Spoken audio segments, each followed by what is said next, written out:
The forest falls silent as the lyrebird begins its concert.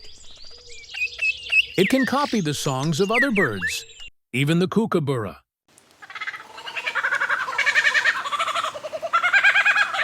Such a convincing impersonation, it can even fool the original.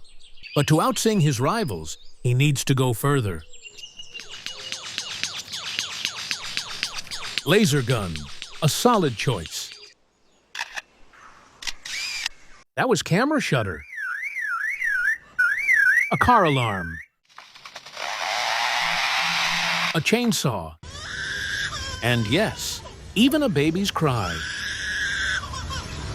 Truly, nature's ultimate soundboard. But it makes you wonder, what does the lyrebird's own voice really sound like?